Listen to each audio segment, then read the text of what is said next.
সকলকে জানাই শুভ বসন্ত পঞ্চমী। বসন্ত পঞ্চমীর এই তিথিতেই আমাদের শুরু হয় সরস্বতী পুজো। আর সরস্বতী পুজো মানেই বাঙালিদের ভ্যালেন্টাইন ডে। এমন কোনো রাস্তা নেই যেখানে বাঙালি কাপেলরা শাড়ি পরে আর পাঞ্জাবি পরে ঘোরাঘুরি করছে না।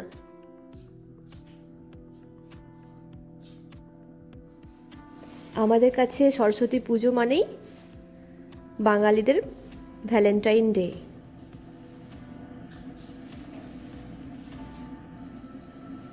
প্রত্যেকটা রাস্তাতেই শাড়ি পরা মেয়েদের ভিড় শুরু হয়ে গেছে।